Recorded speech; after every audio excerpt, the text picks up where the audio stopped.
సభాకల్పతరుణం వందే. వాళ్ళ ఠానేదార్పల్లి అయోధ్య కంటే ముందుగా తొందరపడి అయోధ్య అయిపోతుంది. అయోధ్యలో జనవరిలో రాముడి యొక్క ప్రతిష్ట ఉంది. అంతకంటే ముందే రామచంద్రమూర్తిని మన గ్రామంలో మనం ప్రతిష్ట చేసుకుంటున్నాం.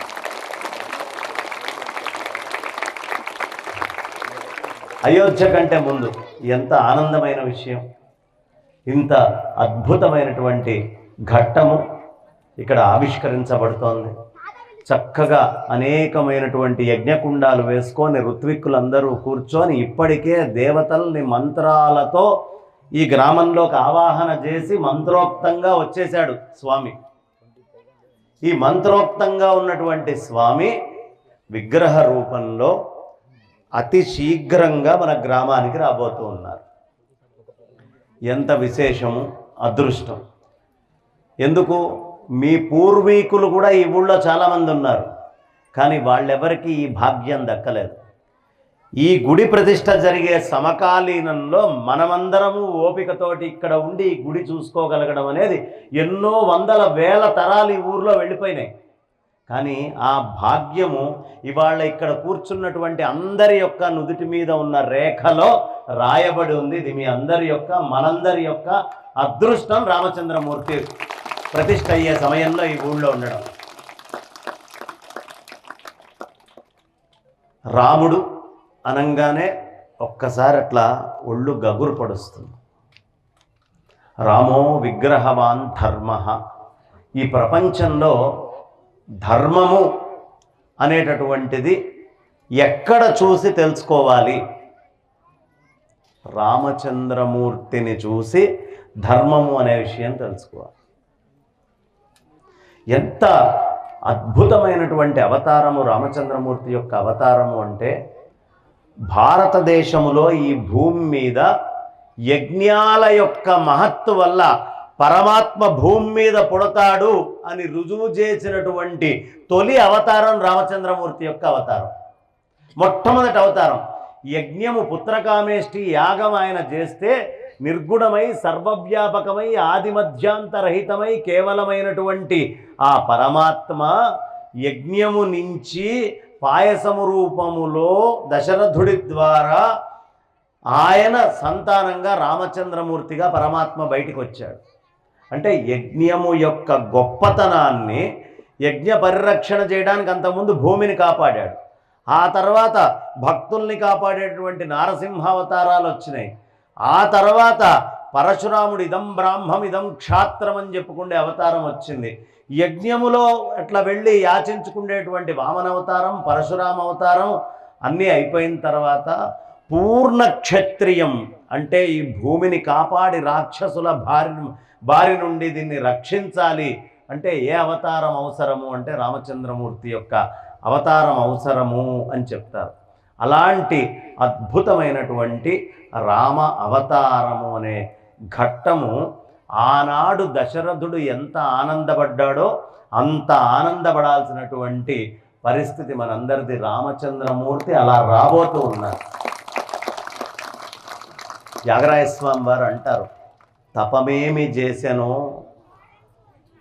కౌసల్య మును తపమేమి చేసెనో తలుపు చెక్కిలి ముద్దు బెట్ట కౌసల్యమును తపమేమి చేసెను అంటాడు ఆయన. అంటే అంత పరమాత్మైన రాముణ్ణి అలా చేతిలో ఎత్తుకొని ఓ ముద్దు పెట్టడానికి ఆ కౌసల్య ఎంత తపస్సు చేసి ఉండాలి పూర్వజన్మలో. ఎంత తపస్సు చేస్తే భగవంతుడు ఆమె చేతిలోకి వచ్చి ఆమె ముద్దు పెడితే పెట్టించుకుంటాడా? ఎంతో తపస్సులు చేసేటటువంటి వాళ్ళకు కూడా దొరకనటువంటి రామచంద్రమూర్తి అలా చేతిలోకి వచ్చాడంటే ఏం తపస్సు చేశావమ్మా అని ఆయన అడుగుతారు. అలాగే శ్రీరామ రారాయని పిలువ దశరథుండు మును తపమేమి చేసెను. ఓ పక్కన ఋషులు కూర్చొని జపాలు తపాలు అనుష్ఠానాలు ఇన్ని చేస్తున్నా దొరకనటువంటి రామచంద్రమూర్తి, పెద్ద పెద్ద తపస్సులకు కూడా దొరకనటువంటి రామచంద్రమూర్తిని ఎక్కడో పని మీద వెళ్తుంటే దశరథుడు శ్రీరామ రారా అని పిలిచేవాడట. శ్రీరామ రారాయని పిలువ దశరథుండును అంటే ఎంత తపస్సు చేస్తే రామచంద్రమూర్తిని అలా పిలవగలగటము, ముద్దు పెట్టుకోగలగడము, ఆ ఋషి, ఆ ముని, ఆ విశ్వామిత్రుడు ఆయన వెనకాల తీసుకెళ్ళగలగడం, ఇవన్నీ జరుగుతాయమ్మా. ఎంతో తపస్సు. అలా మీరందరూ ఏదో తపస్సు చేసుకున్నారు. ఏం తపస్సు చేసుకున్నారో ఈ గ్రామస్తులు ఎవరికీ తెలియదు.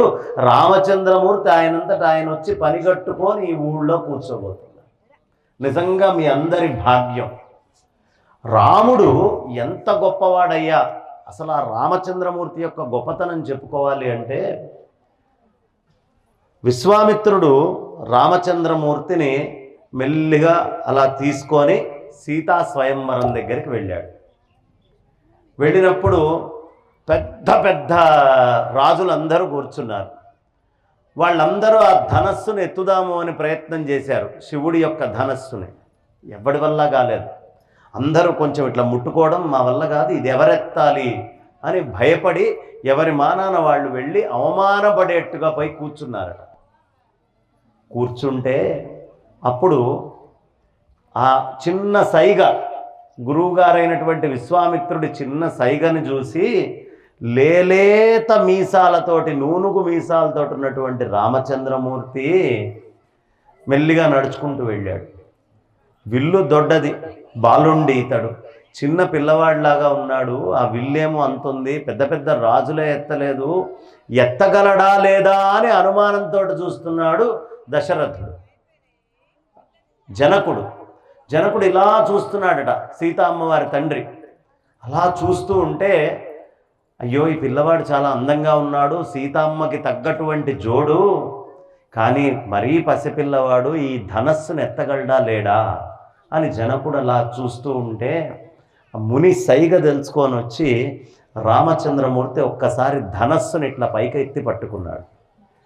పైకెత్తి పట్టుకున్న తర్వాత అక్కడితోటి ఆగాడయ్యా అంటే, దాన్ని గట్టిగా ఇట్లా వంచి దానికి నార కట్టాడట. గట్టిగా ఆ విల్లుకి తాడు ఉంటుందిగా, ఆ దారం తీసుకొని ఆ విల్లు త్రాడుని దానికి చుట్టాడు. చుట్టి ఒక్కసారి ఇట్లా గుంజితే పెటిల్లుమని విరిగిపోయింది. ఆ ఘట్టాన్ని వర్ణిస్తారండి హనుమద్ రామాయణంలో. ఎలా ఉందయ్యా రామచంద్రమూర్తి ధనస్సును లాగిన ఘట్టం అంటే, ఆ ధనస్సు ఆయన పైకెత్తినప్పుడు ఆయన గురువుగారైనటువంటి విశ్వామిత్రుడు ఆయన ఒంటి మీద ఉన్నటువంటి వెంట్రుకలన్నీ ఒక్కసారి ఇట్లా నిక్కబొడుచుకున్నాయట, ఇట్లా పైకి లేచినాయట. ఎలా లేచిందయ్యా ఈ ధనస్సు అంటే, విశ్వామిత్రుడి ఒంటి మీద రోమాలు ఎలా నిక్కబొడుచుకున్నాయో అలా లేపి నిల్చోబెట్టాడండి అన్నారు. మరి తాడుగట్టి వంచాడు కదండి, వంచితే ఎలా ఉంది అంటే, ఆ ముందే వచ్చి కూర్చున్నటువంటి రాజులు ఉన్నారుగా అక్కడ అందరూ, వాళ్ళందరూ అయ్యో ఈ ధనస్సుని మేమెత్తలేదు, 16 ఏళ్ల లోపు ఉన్నటువంటి ఈ పిల్లవాడు ఎత్తుతున్నాడు అని సిగ్గుతో తలకాయ దించుకున్నారట. ఆ రాజులందరి తలకాయలు ఎట్లా వంగినాయో ఈ ధనస్సు అట్లా వంగిందట. ఆ దెబ్బకి, ఈయన దెబ్బకి సిగ్గుపడి రామచంద్రమూర్తి అంతటి వాడు బలంతో లాగితే సిగ్గుతోటి వంగిపోయిందట శివధనస్సు, ఆ రాజుల తలకాయల్లాగా. దాన్ని ఇట్లా గుంజంగానే పెటిల్లుమని విరిగింది. మరి ఇది దేంతోటి పోలుస్తారండి అని అడిగారు. అడిగితే రామాయణంలో చెప్తారు, హనుమద్ రామాయణంలో, అక్కడే ఉన్నటువంటి జనకుడికి మనస్సులో ఈ పిల్లవాడు ఈ ధనస్సుని వంచగలడా, ధనుర్భంగం చేయగలడా అనే అనుమానం ఎట్లా పెటిల్లుమని ఎత్తంగానే విరిగిపోయిందో, ఆ ధనస్సు మొత్తం అట్లా విరిగిపోయిందండి ఒక్క దెబ్బకి అని చెప్పి అద్భుతమైనటువంటి పోలికతో రామచంద్రమూర్తి ధనస్సునెత్తినటువంటి ఘట్టాన్ని మొత్తాన్ని అక్కడ మనకి చక్కగా చెప్తారు. అలా రామచంద్రమూర్తి ధనస్సునెత్తాడు. ఈ రామచంద్రమూర్తి ధనస్సునెత్తంగానే భూమి ఇట్లా కొంచెం వణకడం మొదలుపెట్టిందట. అదేమిటి అని దేవతలందరూ భూదేవిని అడిగారు, ఏమ్మా ఏమిటట్లా అదిరిపోతున్నావు, రామచంద్రమూర్తి ధనస్సు ఎత్తితే వాళ్ళ కాళ్ళు భూమికి ఆనవు, అందుకని ఏమిటమ్మా అట్లా ఊగుతున్నావు అని అడిగారట. నాకేం తెలుసయ్యా, నా కిందవాడు వణుకుతుంటే నేను వణుకుతున్నా.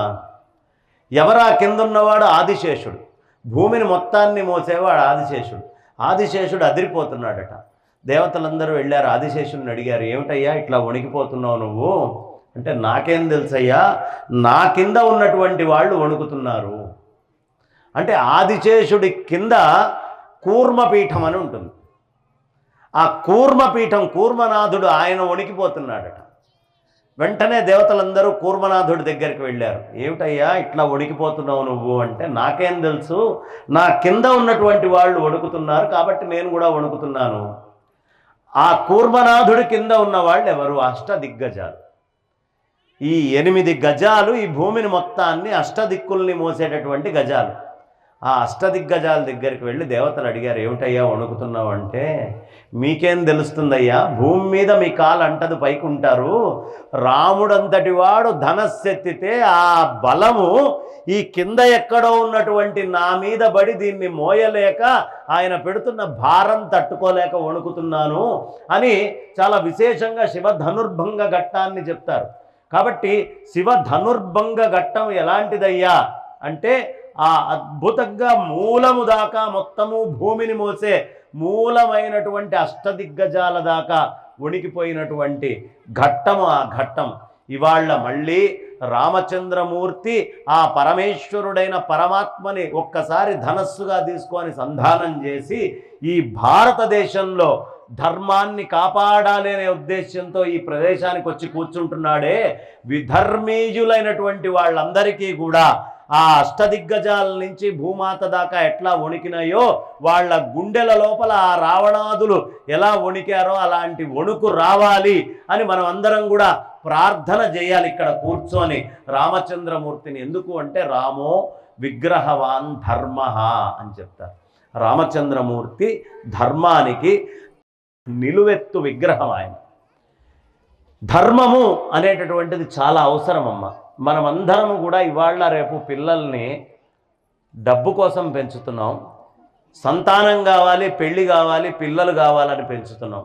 కానీ నా పిల్లవాడి దగ్గర ధర్మం ఉండాలి అని ఎంతమంది పెంచుతున్నారు? ధర్మము అనేటటువంటిది చాలా అవసరం. ధర్మము అనేది తప్పిందనుకోమ్మ, ధర్మము తప్పినటువంటి పిల్లలు భవిష్యత్తులో తల్లిదండ్రులని నిర్లక్ష్యానికి గురి చేసి దేనికి లేకుండా పట్టించుకోకుండా వెళ్ళిపోతారు వదిలిపెట్టి. చిన్న వయసు నుంచి గోరుముద్దలతోటి ధర్మం చెప్పాలి. కారణం ఏమిటి అంటే, మనం తపస్సు 3 రకాలుగా చేస్తాం. మనస్సుతోటి చేస్తాం, వాక్కుతోటి చేస్తాము, శరీరంతో చేస్తాం. మీ పిల్లవాడు అన్నం తినలేదనుకోండి అమ్మ, ఏం చేస్తారు? వెంటబడి అన్నం కలిపి వాళ్ళ నోట్లో కొంచెం కొంచెంగా కుక్కుతారా కుక్కరా? ఎందుకు అన్నం పెడుతున్నారు వాడికి? వాడు నాకు వద్దు అని తిరుగుతున్నా వాడికి అన్నం ఎందుకు పెడుతున్నారు? తినకపోతే వాడి శరీరము బలహీనం అవుతుంది. తర్వాత వాడికి రోగాలు వస్తే మళ్ళీ ఆ ఖర్చులు, ఆసుపత్రులు మొత్తం మనమే తిరగాలి. కాబట్టి వెంటబడి వాడి నోట్లో ప్రతి తల్లి వాడు వెనకాలంటం, వాడి వెంటబడడం, వాడికి కొద్దో గొప్ప నోట్లో అన్నం పెట్టడం. వాడైతే వాడు, అమ్మాయి అయితే అమ్మాయి, అబ్బాయి అయితే అబ్బాయి. పెడుతున్నావు పెట్టట్లేదా? అన్నం ఎందుకు పెడుతున్నావు? శరీరానికి బలం తగ్గకూడదు పిల్లవాడికి. వాడికి తెలియదు శరీరానికి బలం కావాలి అని, అవునా? కాబట్టి ఆ శరీరానికి బలం ఉండడం కోసం వాడికి అన్నం పెడుతున్నాం. ఇది శరీరానికి సంబంధించింది. ఇక రెండోది ఉంది, ఏమిటి? మనస్సు. మరి మనస్సుకి అన్నం ఏమిటి? మనస్సుకి అన్నం ధర్మం. ఎవడికి ధర్మంగా ఉండాలని ఇష్టం ఉండదు. ఎలా అయితే పిల్లవాడికి అన్నం తినకుండా ఉరుక్కుంటూ పక్కకెళ్ళి అమ్మని ఏడిపిస్తూ తిరుగుతూ ఉంటాడో, ధర్మము కూడా నాకు కావాలి అనేటటువంటి కోరిక ఏ పిల్లవాడికి ఉండదు. ఎంతసేపు ఉన్నా టీవీ చూద్దామా, మొబైల్ చూద్దామా, ఇంకో విషయంలోకి వెళ్దామా, ఇంకొకటి చేద్దామా, లేదు కాస్త పెద్దవాడైతే తల్లిదండ్రులనే తిరిగి తిడదామా అనే ఉద్దేశంలోనే ఉంటాడు తప్ప ధర్మము అనేటటువంటిది మనస్సుకు ఉండాలి అని ఎవ్వడికీ ఉండదు. ఇంద్రియాలు ధర్మం చేయాలని వెళ్ళవు, ఎప్పుడు పక్కకు వెళ్ళిపోతాయి. మనస్సు ఆధీనంలో ఉండే ఇంద్రియాలు. ఎలా అయితే వెంటబడి చిన్న వయస్సులో మీరు అన్నం పెట్టారో, అలాగే చిన్న వయస్సు నుంచే మనస్సుకి ధర్మం చెప్పాలి. ఎలా చెప్పాలయ్యా? తల్లిదండ్రులు, మీ అమ్మ అంతేరా, ఎప్పుడూ చండాలం ఇట్లనే ఏడిపిస్తూ ఉంటుంది, దరిద్రం అనకూడదు. అమ్మ ఏది చెప్తే అది జాగ్రత్తగా విను అని చెప్పాలి. తల్లి అయినా సరే తండ్రిని పట్టుకొని, ఈయన అంతేరా, మన మాట వినడు, ఆయన పాడైపోయాడు, ఇట్లా రకరకాలుగా మీరు ఏదైనా చెబితే వాడికి ముందు తండ్రి మీద గౌరవం పోతుంది, తద్వారా తల్లి మీద కూడా గౌరవం పోతుంది, కుటుంబ వ్యవస్థ మీదే పక్కకి వెళ్ళిపోతారు. కాబట్టి భార్యాభర్తలు ఎలా ఉండాలి అంటే సీతారాముల్లాగా ఉండాలి. ఏమిటి అంటే రామచంద్రమూర్తి మనస్సులో ఏది ఉందో సీత అదే మాట్లాడేది, సీతా అమ్మవారి మనస్సులో ఏది ఉందో రామచంద్రమూర్తి అదే మాట్లాడేవాడు. ఇలాగే ఉండాలి సంసారము అనేటటువంటిది. ఇది రాముణ్ణి చూసి నేర్చుకోవాలి. రావణాసురుడు దగ్గరకు వస్తే ఎదురుగుండా నిల్చుంటే నేను నిన్ను వరిస్తాను అని చెప్పి ఆ రావణాసురుడు హంగు పొంగులతో అద్భుతమైన ఆర్భాటాలతో మొత్తం గంధర్వాంశతో చాలా అందగాడు. అప్పటికే కొన్ని లక్షల మంది స్త్రీలు అతనికి వెంట వాళ్ళంతట వాళ్ళు ఇష్టపడి పడి వచ్చారు. అలాంటి అందగాడైనటువంటి అన్ని విధాల ఆర్థికంగాను పారమార్థికంగా రకరకాలైనటువంటి కళలు 64 కళలున్నవాడు రావణాసురుడు సామాన్యుడు కాదు. పొట్టలోంచి పేగుల్ని చీల్చి రుద్రవీణ వాయించినటువంటి వాడు. అలాంటి రావణాసురుడు ఈ అశోకవనంలో ఉండే సీతా అమ్మవారి దగ్గరకు వచ్చి నువ్వు కావాలి అంటే ఓ చిన్న గడ్డిపోచ అడ్డం పెట్టి ఆ తల్లి మాట్లాడింది. ఏమిటండి గడ్డిపోచ ఎందుకు పెట్టింది అంటే, ఒరే పిచ్చివాడా, నువ్వు ఈ గడ్డిపోచతో సమానంరా, నాకైనా నా భర్తకైనా అనే విషయం చెప్పడానికి ఆ గడ్డిపోచ సీతమ్మ పట్టుకుంది. ఆ గడ్డిపోచ ఒకప్పుడు అరే ఈ గడ్డిపోచతో దేవేంద్రుడి కొడుకంతటి వాణ్ణి అది విసిరి ఏర్పిచ్చి మొత్తం తిప్పాడురా, ఒక చిన్న గడ్డిపోచని బ్రహ్మాస్త్రం చేసి చంపగలిగినటువంటి శక్తి ఉన్నవాడు రామచంద్రమూర్తి అని చెప్పడానికి ఒక గడ్డిపోచని పెట్టుకుందా అన్నట్టుగా సీతా అమ్మవారు రామచంద్రమూర్తి హృదయంలో ఏది ఉందో అదే రావణాసురుడితోటి మాట్లాడింది. రావణాసురుడు సీతా అమ్మవారి గురించి ఏ విధంగా బయటికి వచ్చి మాయలతో మాటలు చెప్పినా రామచంద్రమూర్తి కూడా సీతా అమ్మవారితో అదే విశ్వాసంతో ఉన్నాడు. అంటే ఎక్కడో దూరం అయిపోయినా, 1 సంవత్సరం పాటు కలవకపోయినా ఒకళ్ళ మనస్సు ఒకళ్ళు అయి ఒకటే మాట మాట్లాడారు కాబట్టి సీతారాముల్లాగా ఉండాలి అని చెప్తారు. సీతారాముల్లాగా ఉండాలి. వివాహ వ్యవస్థ అనేది అంత ప్రధానమైందమ్మా. మనము మంగళసూత్రం ఎక్కడ కడతారమ్మా? పెళ్లిలో మంగళసూత్రం ఎక్కడ కడతారు? మెళ్ళలోనే కదా. ఏ చేతికో కాలుకో నడుముకో తొడకో లేకపోతే బొటన వేలుకో కట్టచ్చుగా. మెడకే ఎందుకు కడుతున్నారు అంటే మాంగళ్యం తంతునా నేన మమ జీవన హేతునా కంఠే బధ్నామి సుభగే త్వం జీవ శరదాం శతం. ఇది మంత్రం. కంఠే బధ్నామి, మెడలోనే కడుతున్నారు. మెడలో ఎందుకు కడుతున్నారయ్యా అంటే రామచంద్రమూర్తి సీతమ్మలాగా దాంపత్యం ఉండాలి అనే విషయాన్ని మనకి చూపించడం కోసం. ఎలా అంటే ఇప్పుడు మనకి జ్ఞానేంద్రియాలు కర్మేంద్రియాలు అని ఉన్నాయమ్మా. కళ్ళు జ్ఞానేంద్రియం. మీరు బయట ప్రపంచాన్ని చూస్తున్నారంటే ఏం కావాలి? కళ్ళు కావాలి. చెవులు జ్ఞానేంద్రియం. ప్రపంచంలో ఉండే శబ్దాలన్నీ మన లోపలికి చేరాలి అంటే, ఆ జ్ఞానం రావాలి అంటే చెవులు కావాలి. రుచి నాలుక. అవునా?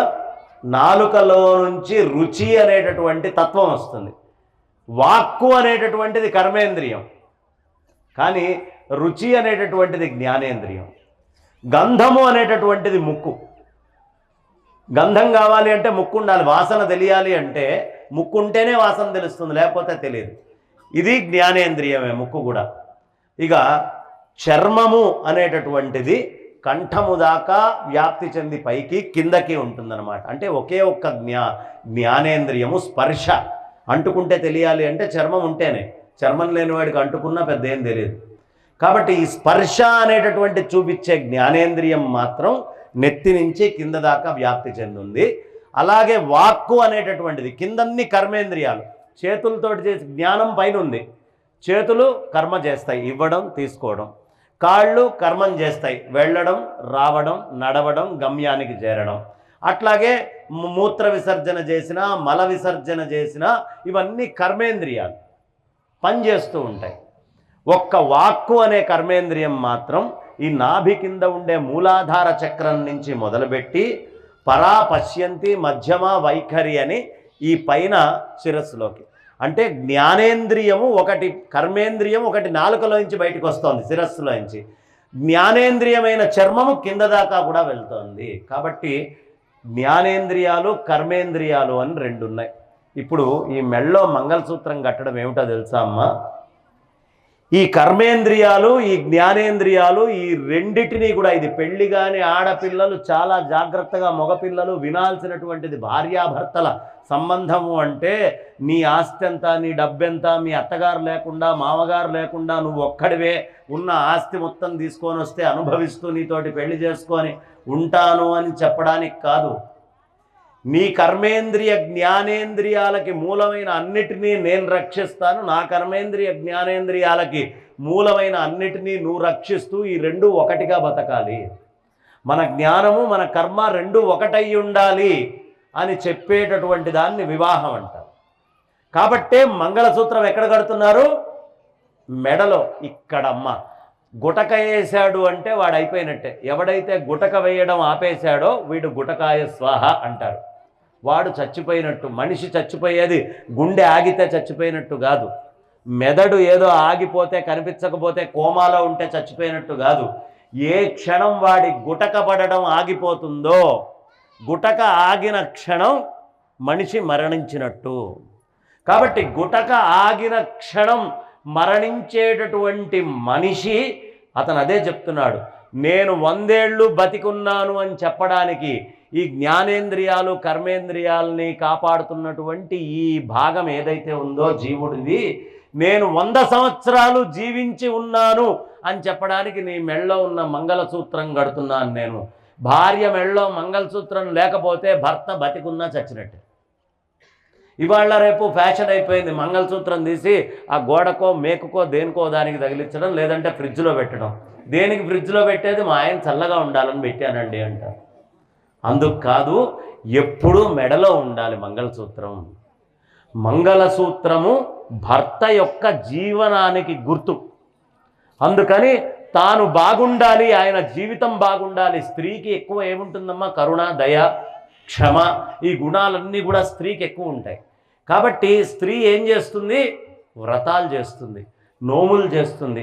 నన్ను నమ్మి వాడి జీవితాన్ని తీసుకొచ్చి నా మెళ్ళో పెట్టాడు కాబట్టి నన్ను నమ్మినటువంటి వాడు కలకాలము పచ్చగా ఆరోగ్యంగా ఉండాలి అని భోజనం పెట్టే దగ్గర నుంచి పరిపూర్ణంగా వాడి యొక్క సంతానం యొక్క బాగు కోసము నోములు వ్రతాలు ఇవన్నీ చేసే కారణం అది. అందుకని నోములు వ్రతాలు ఆడవాళ్ళు చేసేది. మగవాడు ఏం చేస్తాడయ్యా అంటే వాడి యొక్క ఇంద్రియాన్ని, అంటే వాడి ప్రాణము, రక్తాన్ని మొత్తాన్ని బాగా ఇది చేస్తే వచ్చేటటువంటి వీర్యం అనే వాడి ప్రాణాన్ని ఇస్తాడు. తద్వారా ఆడవాళ్ళకి జీవితం ఎక్కువ కాలం ఉంటుంది. అది ఎంత కోల్పోతే మగవాడి జీవితం అంత తగ్గుతుంది. కాబట్టి వాడు బాగా ఆరోగ్యంగా ఉండాలని వీడు నోములు వ్రతాలు చేస్తారు. అంత మూలమైనటువంటి తపస్సుని ఇస్తున్నాడు అని. ఇది దాంపత్యము యొక్క అద్భుతమైనటువంటి అర్థం. కాబట్టి మనం గుర్తుంచుకోవాల్సింది ఏమిటి? భార్యాభర్తలు అనేటటువంటి వాళ్ళకి ప్రధానమైనటువంటిది ధర్మము. పిల్లలకు కూడా అదే ధర్మం ఉండాలి తల్లిదండ్రుల పట్ల. తల్లిదండ్రుల్ని గౌరవంగా చూడటం, తల్లిదండ్రుల్ని నమస్కరించడం, పెద్దలు చెప్పేటటువంటి మాట వినడం, ఇవన్నీ కూడా చిన్న వయసు నుంచే నేర్పించాల్సినటువంటి ధర్మాలలో భాగం. కాబట్టి ఈ ధర్మాలన్నీ చెప్పాలి. మనస్సుకి ఏం చెప్పాలమ్మా? మనస్సుకు అవసరమైంది ఏంటి? పెద్దగా అనండి. ధర్మము అవసరం. మనస్సుకి ధర్మం నేర్పించండి. ఎప్పుడు వాడికి కుట్ర, కుళ్ళు, కుతంత్రము ఇట్లాంటివి గనక నేర్పిస్తే, వాడికి గనక ధర్మం చిన్న వయసులో నుంచి చెప్పకపోతే వాడే భవిష్యత్తులో మీ పట్ల కూడా ధర్మాన్ని కోల్పోయి మిమ్మల్ని ధర్మంగా చూడటం మానేస్తారు. చిన్నపిల్లలకి ఇప్పటి నుంచే గనక ధర్మం చెప్పకపోతే వాళ్ళు, ఈ మధ్య వచ్చిందిగా మన కేరళ స్టోరీస్ అనే సినిమా, వాడు ఏదో ఒక ధర్మంలోకి వెళ్ళి వాళ్ళు ఏది చెప్తే అదే గొప్పది అని అనుకోవడం మొదలుపెట్టి ఆ ధర్మాలకు కూడా మారిపోతారు. వాళ్ళు మారక ముందే ధర్మాన్ని చిన్న వయసు నుంచి పిల్లలకి ఇదిరా మన వేద ధర్మం, ఇది మన వైదిక ధర్మం అని చెప్పి పెద్దవాళ్ళు, ఇలాంటి వాళ్ళు ఎవరైనా ఉపన్యాసానికి వస్తే ఆ ఉపన్యాసాలని వినిపించేట్టుగా ధర్మాలు చెప్పాలి. మనస్సుకి చెప్పాలంటే మనకి తెలియాలిగా, మనకి తెలియాలంటే మనం వినాలి కదా. ఒకవేళ గనక ధర్మాలు ఇట్లా ఉపన్యాసాలో పెద్దవాళ్ళ దగ్గర చెప్పుకోకపోతే మీరు ఏం చేస్తారండి? హాయిగా టీవీ ముందు కూర్చుంటారు, నాటకం చూస్తూ ఉంటారు. నాటకం అంటే ఏమిటి? అప్పటిదాకా విశాలంగా ఉండే మన మనస్సుని గుప్పెడంత మనస్సు చేస్తుంది. అర్థమైందమ్మా? నాటకం అంటే గొప్పదైన మన మనస్సుని అనవసరంగా చిన్నది చేస్తుంది. అద్భుతంగా భగవంతుడి గుళ్ళల్లోనో నదుల్లోనో వెళ్ళగాల్సినటువంటి ఆ కార్తీక దీపము మాసంతో సంబంధం లేకుండా 12 నెలలు వెలుగుతూనే ఉంటుంది. కూర్చొని అది ఎందుకు వెలుగుతుందో ఏం వెలుగుతుందో మనకు అర్థం కాదు. ఎందుకు చెప్తున్నాను అంటే, ఇప్పుడు ఒక చిన్న విషయం చెప్పండి అమ్మా. మీరందరూ టీవీలో సీరియల్ పెట్టుకున్నారు. కథ రాసిన వాడికి మీ టీవీలో సీరియల్లో వచ్చేటటువంటి దుఃఖము కష్టంతో ఏమన్నా సంబంధం ఉందా? ఉందా అన్న? అందులో నటించే వాళ్ళకి ఇందులో ఈ సీరియల్లో వచ్చే కష్టంతో కానీ సుఖంతో కానీ దేనితోటైనా సంబంధం ఉందా? దాన్ని డైరెక్షన్ చేసేవాడికి కష్టంతో సుఖంతో ఏమన్నా సంబంధం ఉందా? దాన్ని టీవీలో వేసేవాడికి దాని కష్టంతో సుఖంతో ఏమన్నా సంబంధం ఉందా? లేదు కదా. వాళ్ళు ఎవరికి లేదు. పోనీ అది చూస్తే అడ్వర్టైజ్మెంట్లు వేసి మీతోటే సామాన్లు కొనిచ్చే ఆ కంపెనీలకి దేనికైనా కష్టంతో సుఖంతో సంబంధం ఉందా? నటించిన వాడికి లేదు, డైరెక్షన్ చేసిన వాడికి లేదు కష్టము, దాన్ని తీసుకొచ్చి టీవీలో వేసిన వాడికి లేదు, అడ్వర్టైజ్మెంట్లు వేసిన వాడికి లేదు. కష్టమంతా ఎవరికయ్యా అంటే ఇక్కడ కూర్చొని వీళ్ళు ఏడుస్తుంటారు. దానికి ఏమైందో, అమ్మో రేపు ఏం జరుగుతుందో, కొంపలు ఏం మునిగిపోతాయో, వెంటనే ఫోన్ చేసి ఏమే నాటకం చూసావో, ఏమైంది వాళ్ళ, మళ్ళీ దీని మీద డిస్కషన్ వెంటనే వెనకాల ఇక్కడి నుంచి అక్కడికి ఫోన్ చేయ, అక్కడి నుంచి ఇక్కడికి ఫోన్లు, ఒకళ్ళకొకళ్ళు కొంపలు మునిగిపోతాయి. ఏమీ ఉండదు. లేని రాజకీయం అంతా మీ మనస్సులో తెచ్చిపెట్టుకొని లేని కుళ్ళు, లేని కుతంత్రము ఇదంతా మీరు తీసుకొచ్చి మనసులో పెట్టుకున్నారనుకోమ్మా. ఇప్పుడు ఏదైనా ఒక విషయం, ఇప్పుడు నేను మంచి విషయాలు 4 నేర్చుకున్నా ఏవో పుస్తకాలు తీసి ఇక్కడికి వచ్చి కూర్చొని మీ అందరితోటి మాట్లాడుతుంటే నాకు సంతోషంగా ఉంది. అవునా కదా? మీకు తెలిసినటువంటి మంచి విషయం ఏదైనా నలుగురితో మాట్లాడితే, ఈ గుడి ఎక్కడా అండి, ఈ గుడి ఎప్పుడు ప్రతిష్ట చేస్తున్నారంటే మీలో మీరు మాట్లాడుకుంటారు గుడి గురించి. రాముడు విగ్రహం ప్రతిష్ట, ఇగో మా సాయి అయ్యగారు వచ్చిండు, బ్రహ్మాండంగా చేయించిండు, చక్కగా అవుతుంది ప్రతిష్ట సాయి చక్రధర్ వల్ల అని రకరకాలుగా మనం మాట్లాడుకుంటాం. ఇగో ఇక్కడ కమిటీ ఉంది, మా ఊళ్ళో ఈ పెద్దలందరూ కలిసి మంచిగా బ్రహ్మాండంగా గుడి కోసం కష్టపడ్డారు, అందరు కలిసి ఒక్కొక్క ఇటుక, సున్నము, రాయి, కలశాలు, విగ్రహాలు, ప్రతిష్టలు అన్నీ చేశారు. వాళ్ళ గురించి మాట్లాడుకుంటాం. ఎందుకు మాట్లాడుకుంటున్నాం? మనకు ఏదైనా ఒక విషయం తెలిస్తే దాన్ని బయటికి మాట్లాడిన దాకా నిద్ర పట్టదు మనకి. నిజమా కాదా? ఏ విషయం తెలిసినా మాట్లాడందే నిద్రపోము, అనుమానం లేదు. నేను శంకర జయంతి ఉత్సవాలు చేస్తా. నేను శంకర జయంతి ఉత్సవాలు చేసినప్పుడు చాలామంది పెద్దవాళ్ళని పిలుస్తాను మా కాలనీకి. నేను పెద్ద ప్యాంప్లెట్లు కొట్టించాను, పెద్ద పెద్ద బ్యానర్లు ఇచ్చాను. అవన్నీ చివరిలో ఎప్పుడో ఆఖరి 3 రోజులు 4 రోజులు వేస్తా. నేనేం చేస్తా అంటే గుడికి వెళ్ళి, అమ్మా ఇదిగో అద్భుతంగా శంకర జయంతి చేస్తున్నాం, దీనికి చాగంటి కోటేశ్వరరావు గారు, గరికపాటి నరసింహారావు గారు, సామవేదం షణ్ముఖ శర్మ గారు, మాడుగుల నాగఫణి శర్మ గారు, ఇట్లా బాచంపల్లి సంతోష్ కుమార్ గారు, ఇట్లా ప్రముఖులు పెద్దలు అందరూ వస్తున్నారమ్మా, నీకే చెప్తున్నా, ఎవ్వరికి చెప్పద్దు, ఇది నువ్వే దాచిపెట్టుకొని జాగ్రత్తగా ఉండు అని నేను ఇంటికి వెళ్ళిపోతా. మరుసటి రోజు నేను రోడ్డు మీద వెళ్తుంటే శంకర జయంతి చేస్తున్నారటగా, చాగంటి వారు, గరికపాటి వారు, సామవేదం వారు అందరూ వస్తున్నారట కదా అని నన్ను వెళ్ళిన ప్రతి వాళ్ళు అడుగుతూ ఉంటారు. ఎవ్వరికీ చెప్పకు, మనసులో ఉంచుకో, ఇది జాగ్రత్త రహస్యం అని చెబితే అది తొందరగా బయట ప్రపంచానికి చేరుతుంది. అర్థమైందమ్మా? అంటే మన మనస్సులో ఏదైనా ఒక విషయం వస్తే ఆ విషయం బయటికి వెళ్ళిందాకా మనకి నిద్ర పట్టదు. ఇప్పుడు ఈ టీవీలో సీరియల్ చూస్తున్నారు, రాసిన వాళ్ళ దగ్గర నుంచి అందరు బాగున్నారు. ఈ టీవీ సీరియల్లో విషయం తీసుకొని ఇక మొదలు పెడతారు చర్చలు. దాని మీద ఫోన్లలో రకరకాలుగా పిల్లలతో, బంధువులతో, అందరితోటి. ఎందుకు అంటే ప్రశాంతంగా ఉన్న మనస్సులో బయట నుంచి లేని అలజడిని మొత్తాన్ని తెచ్చిపెట్టుకొని ఈ అలజడి తట్టుకోలేక అప్పుడప్పుడు విసుకొచ్చి అన్నాలు మాడి బయట ఉండే పాలు పొంగి కిందపడి ఇలా రకరకాలైన ఘట్టాలు జరిగి తిట్లు తింటున్నా, మనకి లేని కష్టాలు బయట నుంచి వస్తున్నా అదే పనిగా టైంకి వెళ్ళి పెట్టుకొని చూస్తూ ఉంటారు. దీనివల్ల ప్రయోజనం లేదు. లేకపోగా పవిత్రమై చాలా గొప్పదైనటువంటి మనస్సుకి చాలా నష్టం. చాలా గొప్పది మన మనస్సు. ఎంత గొప్పదయ్యా ఈ మనస్సు అంటే అత్యంత పవిత్రమై, దీనికి తండ్రి వాయుదేవుడు, తల్లి ఆకాశం. ఆంజనేయ స్వామి తండ్రి ఎవరమ్మా? వాయుదేవుడేనా? తల్లి అంజనీదేవే కదా. ఈ తల్లి తండ్రి అనేటటువంటిది ఆకాశము వాయువు. మన మనస్సుకు కూడా తల్లిదండ్రి ఆకాశము వాయువు. ఎందుకు ఇంత పెద్దది చెప్పాను అంటే, ఇన్ని సీరియల్స్ చూస్తున్నా కొత్త సీరియల్ లాంచ్ కాగానే పెట్టుకోవడానికి కావాల్సిన స్థలం ఉందా? అదే మన ఫోన్లలో అయితే అరే ఇది 256 GB రా, అయిపోయింది స్పేస్ మొత్తం, మళ్ళీ కొత్తగా దీంట్లో ఎక్స్టెండ్ చేసుకోవాలి మెమరీ అంటాం. ఎప్పుడైనా మన లోపల మెమరీ ఎక్స్టెన్షన్ గురించి ఆలోచించామా? ఎన్ని సీరియల్స్ వచ్చినా ఎన్ని విషయాలు వచ్చినా పెట్టుకోవడానికి స్పేస్ ఎప్పుడు ఉంటుంది. ఆ స్పేస్ని ఆకాశం అంటారమ్మా. మన మనస్సు కూడా స్పేసే, ఆకాశం. ఇక అందులో మీరు పెట్టుకుంటుంటే విషయాలు ఎన్ని పెట్టుకున్నా నిండకుండా ఉండేంత గొప్ప మనస్సు ఇచ్చాడు భగవంతుడు. ఈ విషయం ఏదైనా లోపలికి వచ్చిన తర్వాత నీది ఎంత ర్యాము? నాది 8 GB ర్యామ్ అండి, 16 GB ర్యామ్ అండి అంటామే. అట్లా ఈ వచ్చినటువంటి విషయాన్ని బయట ప్రపంచాన్ని పంపించడాన్ని ర్యామ్ అంటారన్నమాట. స్పీడ్గా, ఎంత స్పీడ్గా అబ్బా ఆమె చాలా చురుకైంది, చాలా తెలివిగలది అంటే ర్యామ్ పెద్దది, ఫాస్ట్గా పనిచేస్తున్నాను, ఇట్లా అనగానే స్పీడ్గా పనిచేస్తూ ఉంటుంది. ఈ మనస్సు అనేది అంత పవిత్రమైంది.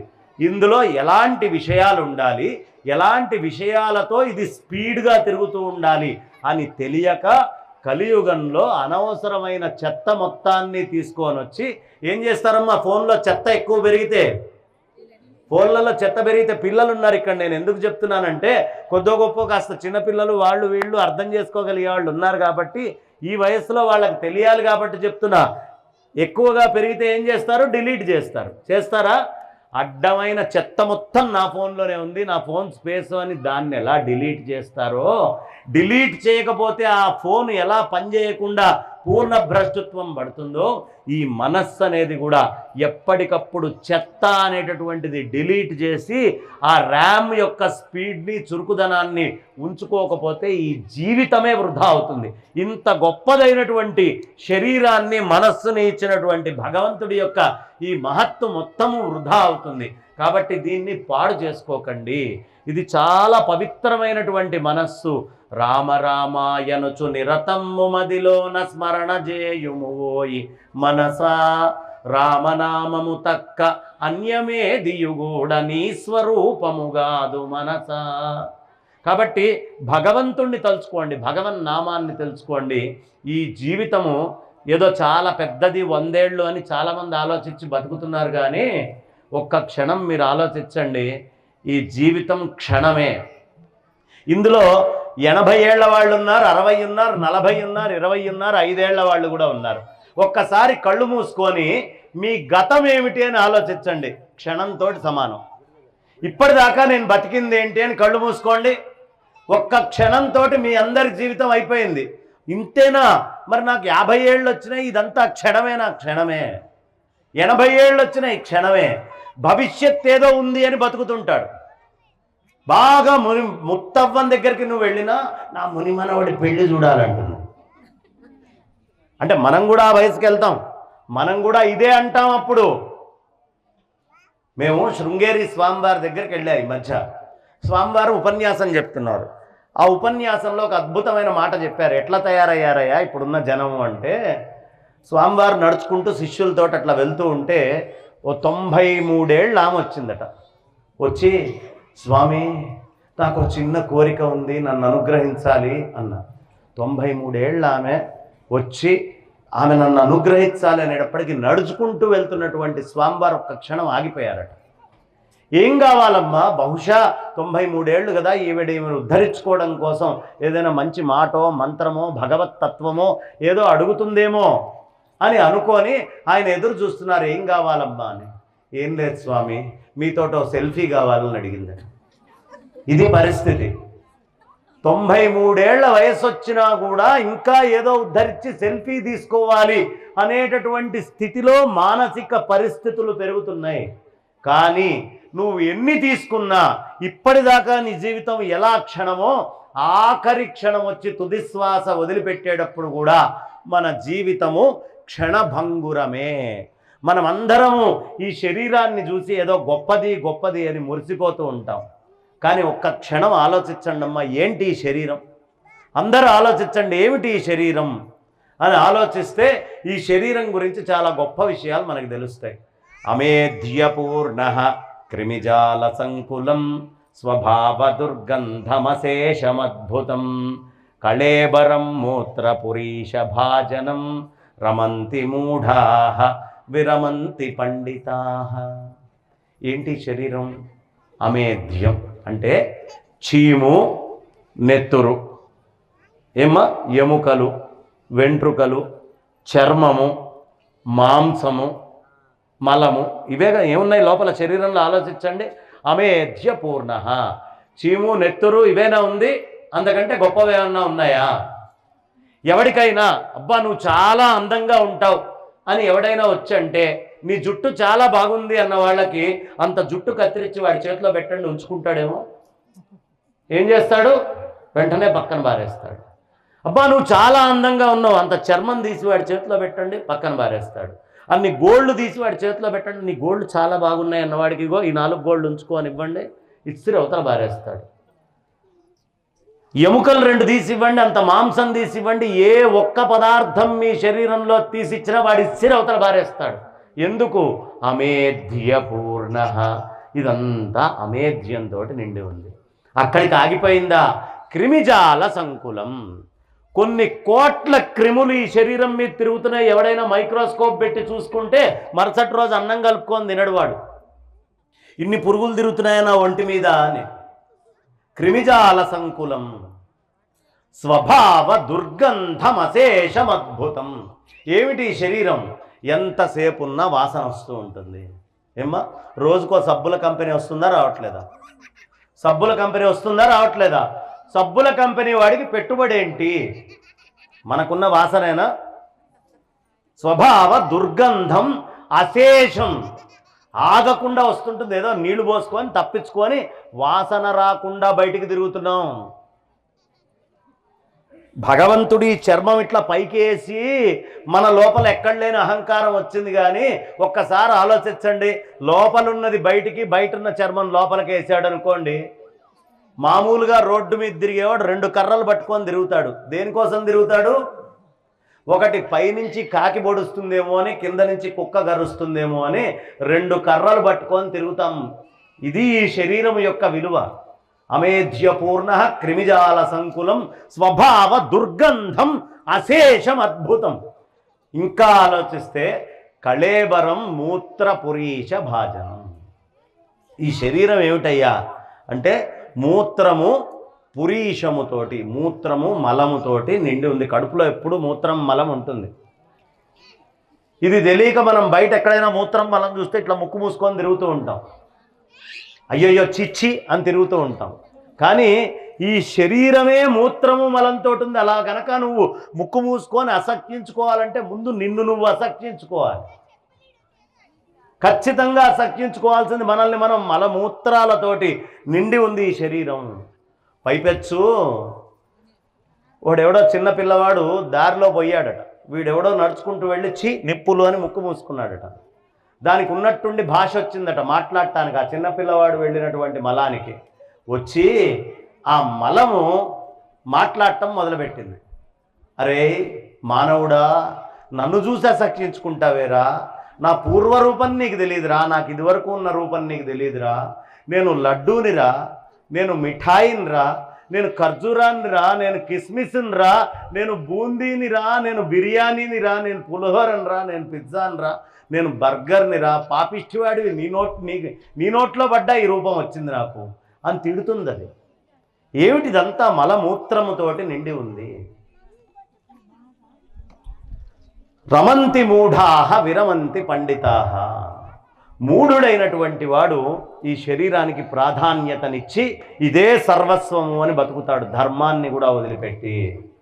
పండితుడైనటువంటి వాడు ఈ శరీరము వచ్చినటువంటిది నేను పరమాత్మని పొందడానికే, కాబట్టి ఈ జన్మలో ఒక్కసారి నేను పరమాత్మని పట్టుకుంటే మళ్ళీ ఇలా చీము, నెత్తురు, ఎముకలు, మాంసము, వెంట్రుకలతో కూడిన శరీరం కాకుండా ఆ ఆత్మస్వరూపాన్ని నేను పొందుతాను అని భావిస్తాడు నిజమైనటువంటి యతి యోగి. కాబట్టి మనకి తెలుసుకోవాల్సిన విషయం ఏమిటి అంటే ఈ శరీరము, దీని మీద చూసుకొని మురిసిపోకండి. ఎవ్వరూ కూడా శరీరాన్ని చూసి మురిసిపోయిన వాడంత తెలివి తక్కువ వాడు ఉండడు. ఒక చక్కగా అలంకరించుకుంటూ ఉంటే మృత్యుదేవత ఓ మాట అనుకుంటుందట. ఉపనిషత్తుల్లో ఉంటుంది, చాలా పచ్చిగా ఉంటుంది, చెప్తున్నాను, ఖచ్చితంగా తెలిసి తీరాలి కాబట్టి. ఏం చెప్తుందయ్యా ఉపనిషత్తు అంటే, ఎవడైనా ఒక పిల్లవాడిని పక్కింటి వాడితోటి కన్నటువంటి భార్య ఆ పిల్లవాడిని మొగుడెత్తుకొని ఆడిస్తూ ఉంటే, అరే ఆడిచ్చు వాడు నీ కొడుకు కాదులేరా అని ఆమెకు ఒక్కతికే తెలుసు కాబట్టి మనస్సులో ఎలా అనుకుంటూ ఉంటుందో అంత పౌడర్ తీసుకొని శుభ్రంగా అలంకరించుకొని నగలేసుకొని రకరకాలుగా అద్దం ముందరికెళ్ళి చూసుకునేటటువంటి వాళ్ళని చూసి మృత్యుదేవత అలంకరించుకో నీది కాదులే, ఇది నాది, ఎప్పుడైనా నా దగ్గరికే రావాల్సింది అని ఈ అలంకరించుకునేటువంటి వాళ్ళని చూసి నవ్వుతూ ఉంటుందట. కాబట్టి ఈ శరీరము అనేటటువంటి భ్రాంతిలో మనం చాలా పాపాలు, చాలా తప్పులు, చేయకూడనటువంటి పనులు ఇవన్నీ కూడా చేస్తూ ఉంటాం. కేవలం నేనేదో ఈ శరీరం నన్ను మించిన వాడు లేడు అనే తెలివి తక్కువతనంతో, అజ్ఞానంతో, లేని రాజకీయాలు, తప్పుడు పనులు అన్నీ మనం చేస్తూ ఉంటాం. కానీ కాలోహి దురితక్రమః, కాలం ఎలాంటిదయ్యా అంటే ఎంతటి వాడినైనా ఆ కాలము అనేది గుంజుకొని వెళ్ళిపోతుంది. ఇదే ఊళ్ళో ఇదే గడ్డ మీద కొన్ని లక్షల మంది పూర్వం నుంచి పుట్టుకుంటూ పోతూనే ఉన్నారు. ఈ సమయంలో నేనున్న ఈ సమయంలో నేను ధర్మాన్ని ఆచరించాలి, రోజు భగవంతుడి దగ్గరికి రావాలి, భగవంతుడికి సేవ చేసుకోవాలి, మా ఇంట్లో భగవంతుడికి అంత నైవేద్యం పెట్టుకోవాలి, నా పిల్లలకి నేను భగవన్ నివేదనని పెట్టాలి. చక్కగా భగవంతుడు తప్ప కాపాడేటటువంటి వాడు ఎవడు ఈ ప్రపంచంలో లేడు లేడు లేడు, అనుమానం అక్కర్లేదు. గట్టిగా ఒకసారి చప్పట్లు కొట్టండి. భగవంతుడు తప్ప ఇంకొకడు లేడు కాపాడేవాడు. సంప్రాప్తే సన్నిహితే కాలే నహి నహి రక్షతి డుక్రున్కరణే. ఆఖరి శ్వాస వదిలిపెట్టాల్సిన పరిస్థితి వచ్చినప్పుడు మనం సంపాదించిన డబ్బు కానీ, మనము భోగముతోటి తిరిగినటువంటి స్త్రీలు కానీ, పురుషులు కానీ, మన బంధువులు కానీ, ఆఖరికి నేను అని గొప్పలు చెప్పుకున్నటువంటి నా అహంకారం కానీ, లేదు నాకు ఇది అది అని రకరకాలుగా ఈ ప్రపంచంలో సంపాదించి తెచ్చిపెట్టుకున్నటువంటి వస్తువులు కానీ, వైద్యులు కానీ, నేను చేసినటువంటి పాపపు పనులు కానీ, ఇతరమైనటువంటి మంచి పనులు ఏవీ నన్ను కాపాడలేవు. తుదిశ్వాస వదిలిపెట్టేటటువంటి నాడు ఎవడైనా సరే ఈ భూమి మీద ఈ శరీరాన్ని యథాతథం అట్లా వదిలిపెట్టి వెళ్ళిపోవాల్సిందే. ఆ వెళ్ళిపోయే నాడు ఏదో చాలా దూరం ఉంది అని ప్రతివాడు అనుకుంటూ ఉంటాడు. ఇదే ఊళ్ళో ఎవరైనా చచ్చిపోతే ఏడ్చినటువంటి వాళ్ళు చాలామంది ఉంటారు. కానీ ఆ ఏడ్చిన వాళ్ళు కూడా శరీరాన్ని వదిలిపెట్టి వెళ్ళిపోయారు ఇక్కడి నుంచి. ఏడ్చినవాడు, ఏడవడానికి కారణమైనటువంటి వాడు ఎవడు కూడా శాశ్వతం కాదు ఈ భూమి మీద.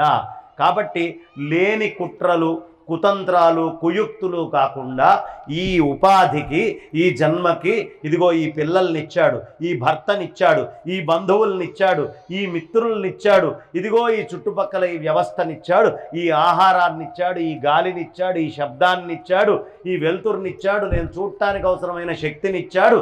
ఇవన్నీ ఇచ్చినటువంటి పరమాత్మని నేను మనస్సులో ఉంచుకొని ధర్మంగా నా పిల్లల పట్ల, భర్త పట్ల, భార్య పట్ల, వాళ్ళ అత్తమామల పట్ల, నా తల్లిదండ్రుల పట్ల గౌరవంగా నేను జీవించి ఈ శరీరాన్ని వదిలిపెట్టాలి అనే మానసిక స్థితి ఎవరెవరికి ఉంటుందో వాళ్ళు మాత్రమే ధన్యులవుతారు తప్ప వృధా అయినటువంటి ఆలోచనలతో ముందరికెళ్ళే ఏ ఒక్కళ్ళు కూడా ధన్యులయ్యే అవకాశము లేకపోగా నేను చాలా తెలివిగలవాడిని అని లేని పాపాలని మూట కట్టుకుంటారు.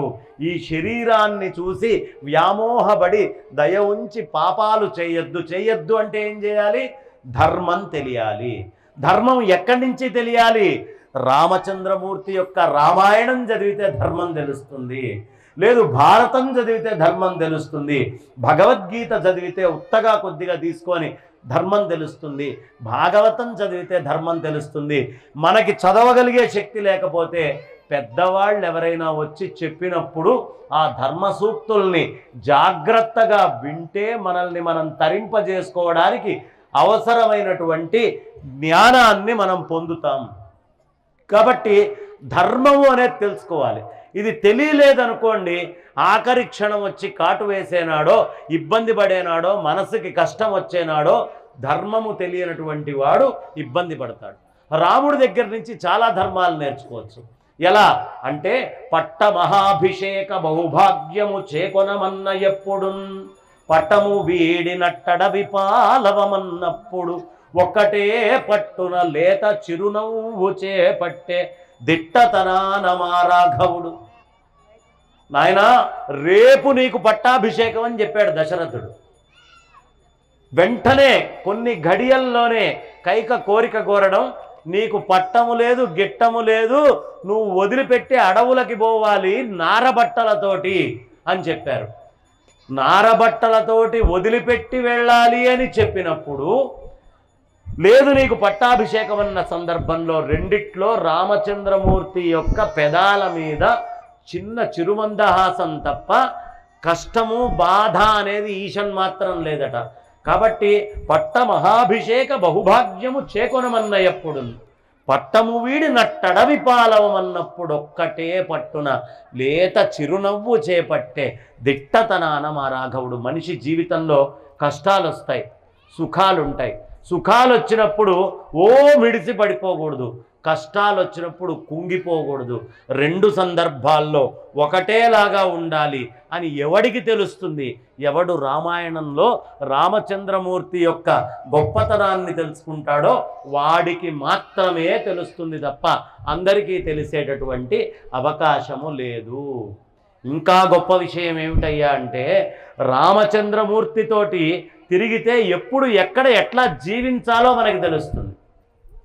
అదెలా అండి అంటే, సరస సామదాన భేదదండ చతురుడు. ఆయనకి సామము, దానము, భేదము, దండము, ఎక్కడ దండరీతి అవసరము, ఎక్కడ భేదం అవసరము, ఎక్కడ సామం అవసరము, అట్లాగే ఎక్కడ దానం అవసరమో తెలుసు. ఎలా అంటే, రామచంద్రమూర్తి ముందు ఆంజనేయ స్వామిని, అంగదుణ్ణి ఇద్దరిని రావణాసురుడి దగ్గరికి పంపించాడు. నాయన, తప్పు నాయన, నువ్వు చేస్తున్న పని, నీకు మంచి విషయం చెప్తున్నాను, నీకు ధర్మాలు చెప్తున్నాను, సీతమ్మని నా దగ్గరికి పంపించు అని సామంగా చెప్పాడు. వినలేదు రావణాసురుడు. అప్పుడేం చేశాడు అంటే, భేదము చూపించాడు. ఎలా అంటే, విభీషణుణ్ణి తీసుకొచ్చి, ఇదిగో ఇప్పుడే లంకా నగరానికి నేను ఇతన్ని రాజుని చేస్తున్నాను అని చెప్పి, అక్కడ రాజు బతికుండగానే ఇంకొకడిని రాజుని చేశాడు. ఇది భేదనీతి అంటారు. కాబట్టి రామాయణం చదివితే ఎక్కడ ఎలా వ్యవహరించాలో తెలుస్తుంది. భేదము అనేది విభీషణుణ్ణి చేసి చూపించాడు. ఇక అందరూ అడిగారు, రామా, ఒకవేళ నువ్విప్పుడు విభీషణుణ్ణి రాజుని చేస్తున్నావు, రావణాసురుడికి బుద్ధి వచ్చి సీతా అమ్మవారిని గనక తీసుకొచ్చిస్తే అప్పుడేం చేస్తావంటే, వాడికే గనక అంత బుద్ధి వచ్చి సీతా అమ్మవారిని తీసుకొచ్చి నాకు గనక ఇస్తే నేను నా అయోధ్యని వాడికి ఇచ్చేస్తాను ఏలుకోమని అని దానము అనేటటువంటి లక్షణాన్ని చూపించాడు రామచంద్రమూర్తి. ఈ మూడిటితోటి పని కాకపోతే అప్పుడు దండము వెళ్ళి వాడిని చంపాడు. అంటే సామము ఎలా ఉండాలి, దానము ఒక వ్యవహారం చేసేవాడు, ఆ వ్యవహారాన్ని చెయ్యడము ఎలా అనేది రామాయణం చూసి నేర్చుకోవాలి. సరస సామదాన భేదదండ చతుర. రాముడి యొక్క రూపం కూడా చాలా గొప్పదమ్మా. ఆజానుబాహం అరవింద దళాయతాక్షం. ఆయన చేతులు మోకాళ్ళ దాకా ఉండేవట. బాగా అద్భుతమైన విగ్రహం. ఒకసారి చూస్తే రాముణ్ణి అలాగే చూస్తూ ఉండిపోయేవాళ్ళట. అంత అద్భుతమైనటువంటి కళలు రామచంద్రమూర్తి యొక్క శరీరంలో ఉండేవి. అయితే కుంభకర్ణుడి దగ్గరికి వెళ్ళాడట. కుంభకర్ణ, నిద్ర లేచావు కదా, రాముణ్ణి చంపరా అన్నాడు. ఓరి, నువ్వు సీతా అమ్మవారిని తెచ్చేటప్పుడు నాకు చెప్పలేదు, నువ్వు తీసుకొని వచ్చి అంతా చేసేటప్పుడు చెప్పలేదు, ఈ ఇంద్రజిత్తు వీళ్ళందరూ చచ్చిపోయిన తర్వాత నా మానాన్ని నేను తిండి తిని పడుకోనుంటే నన్ను లేపెళ్ళి చంపమంటావా? అయినా నువ్వెందుకురా ఇంత కష్టపడుతున్నావు? మన దగ్గర కామరూపము అనేటటువంటి లక్షణం ఉంది కదా, రాముడి వేషం వేసుకొని సీత దగ్గరికి వెళ్తే నీ పని అయిపోయేది కదరా, ఈ మాత్రం దానికి అంటే రావణాసురుడు చెప్తాడు, అరే ఆ పని కూడా చేశారా? నేను రాముడి వేషం వేసుకున్నాను, కానీ రాముడి వేషం వేసుకున్న తర్వాత పరాయి స్త్రీలందరూ తల్లుల్లాగా కనిపించడం మొదలుపెట్టారా, ఆ రాముడి వేషం నేను అనవసరంగా వేసుకున్నా అని అర్థమైంది. ఆఖరికి మండోదరి కూడా తల్లిలాగా కనిపించడం మొదలుపెట్టింది. వెంటనే వేషాన్ని నిప్పదీశాను. అంటే రామచంద్రమూర్తి యొక్క రూపానికి అంత విశేషమైనటువంటి లక్షణం ఉంది. కాబట్టి రామచంద్రమూర్తి అంటే ఇవాళ రేపు పెళ్ళాన్ని అడవిలో వదిలిపెట్టాడు. అసలు ఎంతమందికి తెలుసమ్మా రామాయణం? ఎంతమందికి రామాయణం మీద అవగాహన ఉంది? రామాయణము శతకోటి ప్రవిస్తరం, 100 కోట్ల శ్లోకాలు. కానీ మనకి దొరుకుతోంది 24,000 శ్లోకాలే. ఇందులో ఒక గొప్పతనం చెప్తా. రాముడు భూమి మీద ఎంతకాలం ఉన్నాడని చెప్పాడు వాల్మీకి? 11,000 సంవత్సరాల దాకా ఉన్నాడు అని చెప్పారు. కానీ మన దగ్గర ఉన్న రామాయణం ఎంత? ఆయన పుట్టిన దగ్గర నుంచి సీతా అమ్మవారిని వెనక్కి తీసుకొచ్చి రావణాసురుని తెచ్చి వెనక్కి తెచ్చినటువంటిది 40 సంవత్సరాల్లోపు అయిపోయింది. మొత్తం మన దగ్గర ఉన్న రామాయణం 40 సంవత్సరాలే. మరి 11,000 సంవత్సరాలు ఉన్నటువంటి రామచంద్రమూర్తి యొక్క రామాయణాన్ని అంటే 11,000 సంవత్సరాలు సీతతోటి ఉండి కష్టపడ్డటువంటిది 1 సంవత్సరమే సీత. మిగతా అంతా రామచంద్రమూర్తి యొక్క పట్టమహిషిగా ఆమె అయోధ్యాపురాన్ని ఏలింది. ఏలుతూ ఇక చివరికి అవతార సమాప్తి చేయాలి అన్నప్పుడు సీతా అమ్మవారు మళ్ళీ విడిగా బయటికి వెళ్ళి లవకుశుల్ని అక్కడ కని అక్కడి నుంచి భూమిలోకి ఆవిడ అంతర్ధానమైంది. ఈ భూమిలోకి అంతర్ధానమైంది మొత్తము ఈ లంకకి సంబంధించింది 2 సంవత్సరాలు. 11,000 సంవత్సరాల్లో 2 సంవత్సరాలు ఎంతమ్మా? 11,000 సంవత్సరాల్లో 2 సంవత్సరాలు పడింది. కష్టం అవుతుందా? పైపెచ్చు ఇంకొక విషయం చెప్తా. సీతా అమ్మవారిని 3గా తీసుకున్నాడు రామచంద్రమూర్తి. సీతా అమ్మవారిని ఎలా తీసుకున్నాడు అంటే, ఒకటి సత్వగుణంగా, ఒకటి రజోగుణంగా, ఒకటి తమోగుణంగా, 3 గుణాలుగా రామచంద్రమూర్తి సీతా అమ్మవారిని స్వీకరించాడు. సత్వగుణంతో ఉన్నటువంటి సీత ఎప్పుడూ రాముడిలోనే ఉండేదట. రజోగుణంతో ఉన్నటువంటి సీతని అగ్నిహోత్రంలో పెట్టాడట. తమోగుణంతో కూడినటువంటి సీతని రావణాసురుడి యొక్క లంకా పట్టణానికి పంపించాడు. ఎందుకు? తమోగుణంతో రావణాది రాక్షసుల యొక్క ఆ నాశనం జరగాలి కాబట్టి తమోగుణంతో. ఓ రోజు రాత్రి రామాయణంలో ఉంటుందమ్మా, చక్కగా సీతా అమ్మవారు, ఇప్పటికీ మీరు ఎవరైనా సరే మన చిత్రకూట్ అని ఒక ప్రదేశం ఉంటుంది, కాస్త అలహాబాద్ అయోధ్య ప్రాంతానికి దగ్గరలోనే ఉంటుంది చిత్రకూట్ అని.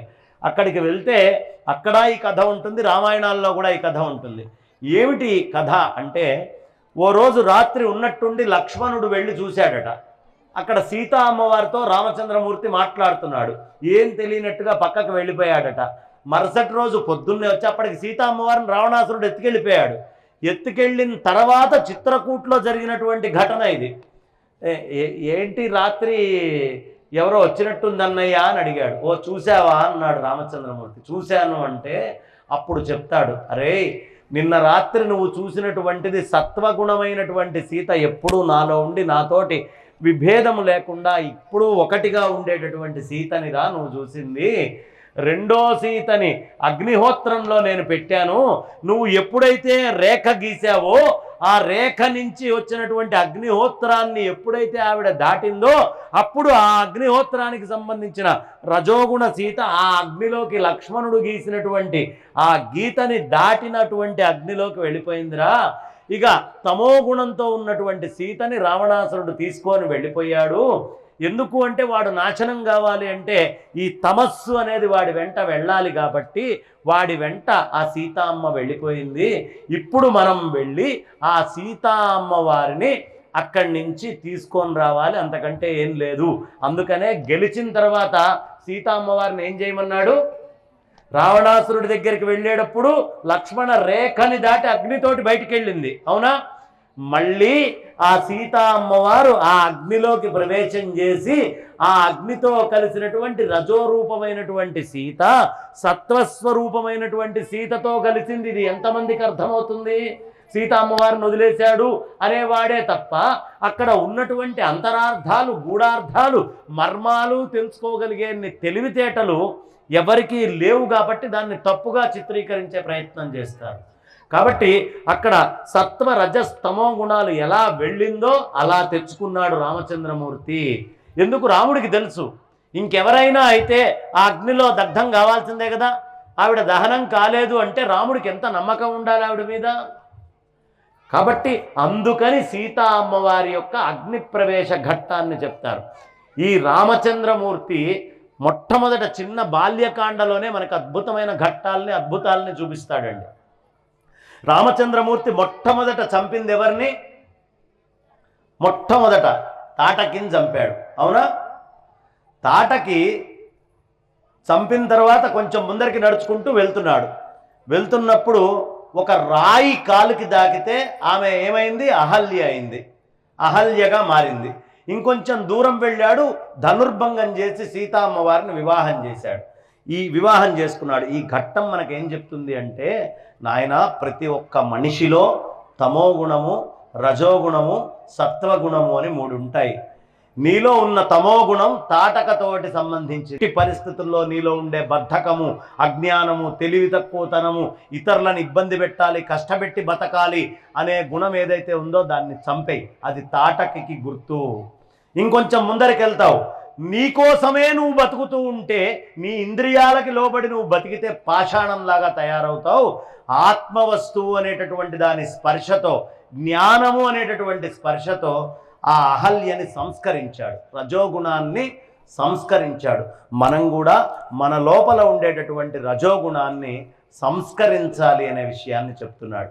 ఇక కొంచెం ముందరికి నడుచుకుంటూ వెళ్ళిన తర్వాత సీతా అమ్మవారిని వరించాడు. సీతమ్మ సత్వగుణాన్ని వరించాలి, రజోగుణాన్ని సంస్కరించాలి, తమోగుణాన్ని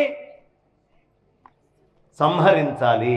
మనమందరము రామచంద్రమూర్తి యొక్క జీవితంలో నేర్చుకోవాల్సింది ఏమిటయ్యా అంటే, పాపము చేయాలి అనే కోరిక క్షణంలో మనందరికీ వస్తుంది. ప్రతి వాళ్ళకి ఆడ మగ చిన్న పెద్ద ఏమీ తేడా లేదు. తల్లికి కూడా పిల్లవాడు అబద్ధం చెప్తాడు, పిల్లవాడికి తల్లి అబద్ధం చెప్తూ ఉంటుంది, భార్య భర్తకు అబద్ధం చెప్తున్నాడు, భర్త భార్యకు అబద్ధం చెప్తోంది, అత్తమామలకు అబద్ధం, అత్తమామలు కోడళ్ళకు అబద్ధం. మనమంతా కూడా అబద్ధమైనటువంటి జీవితంలో బతకాలి అనే ప్రయత్నం చేస్తున్నాం. అది చెయ్యకూడదు. చేయాల్సినటువంటి పని ఏమిటి అంటే, చాలా శుద్ధంగా బతకాలి, పవిత్రంగా బతకాలి. రజోగుణము అనేటటువంటిది మనలో ఉన్నదాన్ని సంస్కరించుకోవాలి, తమో గుణాన్ని తీసి బతకాలి. జీవితకాలం చాలా చిన్నది. ఏమ్మా, ఏదైనా సరే. ఇప్పుడు అబద్ధానికి ఆధారం ఏమిటో తెలుసా మీకు? అసత్యానికి ఆధారం ఏమిటి? ఈ ప్రపంచంలో నిజము అబద్ధం అని 2 ఉన్నాయి కదా. అబద్ధానికి ఆధారం ఏమిటో తెలుసా? ఇప్పుడు మీరు ఎవరైనా చెవులోకి వెళ్ళి ఎవరికైనా అబద్ధం చెప్పారనుకోండి, లేదు మీకొచ్చి ఎవరైనా అబద్ధం చెప్పారు, ఎందుకు చెప్తున్నాడు? వాడు చెప్పిన అబద్ధం మీరు నిజం అనుకోవాలని చెప్తున్నాడు. అంతేనా? నేను ఒక అబద్ధం మీకు చెప్పాను అనుకోమ్మా, ఎందుకు చెప్తా అబద్ధం? నేను చెప్పిన అబద్ధాన్ని మీరు నిజం అనుకోవాలి, నేను చెప్పిన అసత్యాన్ని మీరు సత్యం అనుకోవాలి. అంటే అసత్యానికి కూడా ఆధారం ఏమిటి? సత్యమే. సత్యమే అసత్యానికి కూడా ఆధారం. కాబట్టి అలా భ్రమలో పెట్టేటటువంటి మాటలు ఎప్పుడూ మనం మాట్లాడకూడదు. సత్యం వద ధర్మం చర, మనకి ప్రత్యేకంగా చెప్తాయి వేదంలో ఈ మాటలన్నీ కూడా. సత్యం పలకండి, ధర్మాన్ని పట్టుకొని వెళ్ళండి. కష్టాలు పడచ్చు, ధర్మాన్ని పట్టుకున్నటువంటి వాడికి కష్టం ఉండొచ్చు, ఉన్నా నువ్వు శాశ్వతం కాదు. ఇక్కడ ధర్మాన్ని బట్టి నువ్వు చేసినటువంటి పని కొన్ని కోట్ల సంవత్సరాలు నిన్ను వైకుంఠంలోనో కైలాసంలోనో ఉండడానికి యోగ్యంగా తయారు చేసేటటువంటి పని అవుతుంది. కాబట్టి సత్యము ధర్మము అనేది ఎప్పుడూ వదిలిపెట్టకూడదు మనిషి. కుట్ర కుతంత్రాలు వీటిని వదిలిపెట్టాలి. ఇవి ఎప్పుడు తెలుస్తాయి? రామచంద్రమూర్తి మన ఊళ్ళో గుళ్ళోకి వచ్చినట్టే మన హృదయము అనేటటువంటి గూడులోకి కూడా వచ్చి ఎప్పుడు రామచంద్రమూర్తి కూర్చుంటాడో అప్పుడు మన లోపల నుంచి ధర్మము అనే మాటే బయటికి వస్తుంది. మీరే గమనించుకోండి, మీ పూర్వీకులు కల్లా కపటం లేకుండా ఉండేవాళ్ళ లేదా? మీ పెద్దవాళ్ళు అందరూ కూడా వాళ్ళకి బంధుత్వాలు, వాళ్ళకి బంధుప్రీతి, వాళ్ళ ప్రేమలు, వాళ్ళు ఏది ఉంటే దాన్ని కొసరుతూ పాతకాలం వాళ్ళ ప్రేమలు ఇవాళ్ళున్న పిల్లలకు ఉన్నాయా? నెక్స్ట్ వచ్చే జనరేషన్ పిల్లలకు అసలు ఉండవు, వాళ్ళ తర్వాత వాళ్ళకి అసలు ఉండవు. ఎందుకు ఉండట్లేదయ్యా అంటే ఈ ధర్మము అనే దాని నుంచి తప్పిపోతున్నాం మనం. ధర్మము అనేది తప్పిపోతే ప్రమాణాలు అవసరమైనటువంటి జీవన ప్రమాణాలు అన్నీ నాశనం అయిపోతాయి. ధర్మమే మనందరినీ కాపాడుతుంది. ఇందాక చెప్పాను కదా, రెండు చెప్పాను. ఏమిటి? శరీరానికి బలం అన్నం, తల్లి వెంటబడి వెంటబడి పిల్లవాడి నోట్లో పెడుతోంది. మరి మనస్సుకి బలం ఏంటి? ధర్మం. అది కూడా వెంటబడి వెంటబడి తల్లి పెట్టాలి. మరి వాక్కుకి బలం ఏమిటి? నోట్లో నుంచి వచ్చే మాటకి బలం ఏమిటి? సత్యం. ఎప్పుడు అబద్ధం ఆడకూడదు నోటితోటి. సత్యము అనేటటువంటిదే నాలుకకి బలం.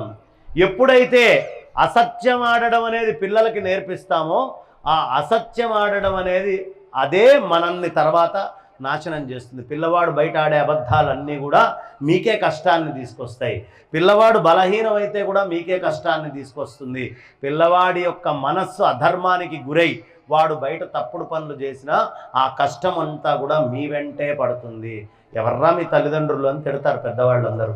కాబట్టి పిల్లలకి నేర్పించాల్సినటువంటిది ధర్మము, సత్యము, వాళ్ళకి ఉండాల్సినటువంటిది బలము, పుష్టి. ఈ మూడిటినే మనో, వాక్, కాయ తపస్సులు అంటారు. ఈ తపస్సుని ఎప్పుడూ మనం దూరం చేసుకోకుండా చక్కగా ప్రశాంతంగా ఉంచుకోవాలి.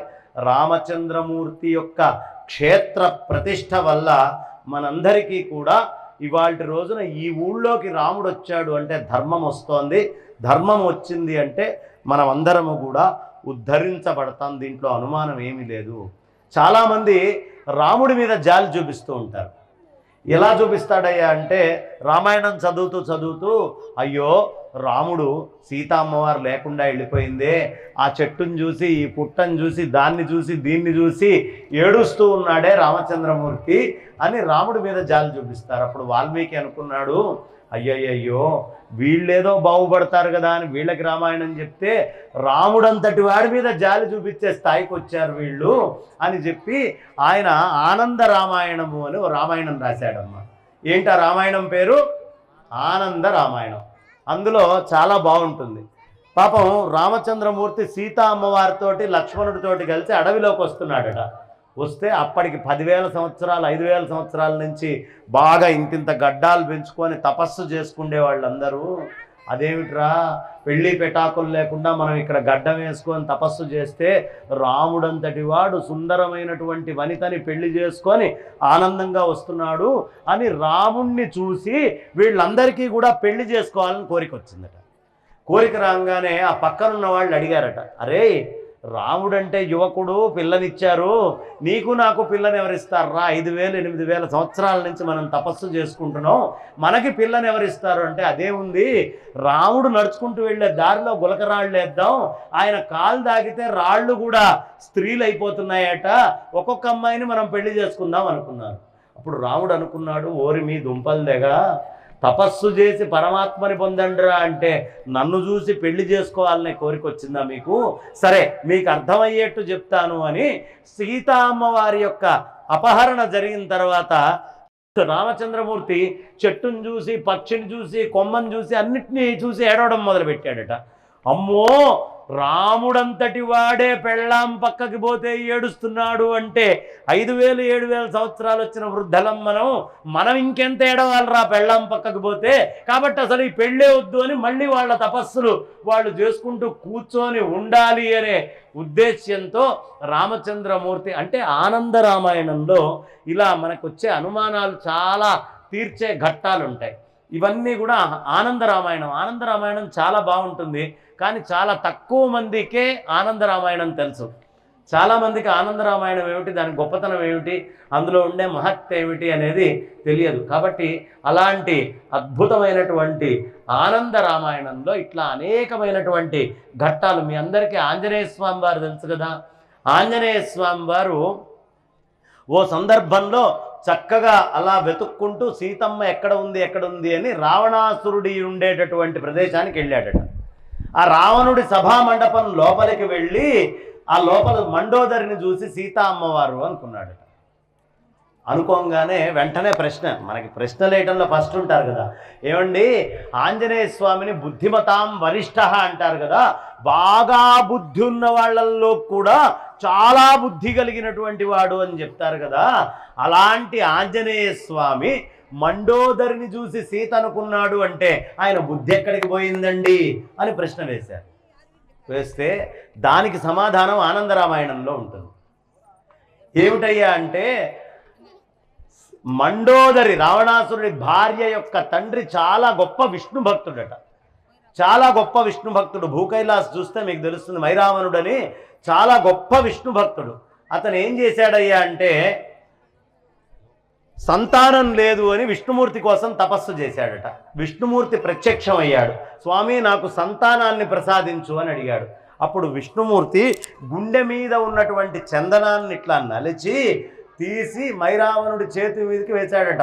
వేసేటప్పటికీ అది తీసుకొని ఆ మయరావణుడు చేతిలోకి తీసుకొని అది పిల్లగా మారిపోయిందట. ఈ మండోదరిని చూసి రామచంద్రమూర్తి యొక్క వక్షస్థలం లోపల సీతమ్మవారు ఉంటుంది. బయట పైపైన ఉండేటటువంటి అంటుకున్నటువంటి వక్షస్థలంతో సంబంధం ఉన్నటువంటి మండోదరి కాబట్టి, ఆహా రాముడి యొక్క బయట సంబంధం ఉన్న గంధాన్ని అయినటువంటి సీతని కూడా నేను దర్శించాను అని గంతులు వేస్తూ ఆ గోడ మీద పల్టీ కొడుతూ దానికి తోకకి ముద్దు పెట్టుకున్నాడండి. ఎక్కడి నుంచి వచ్చిందయ్యా అంటే ఇది కారణము అని చెప్తారు.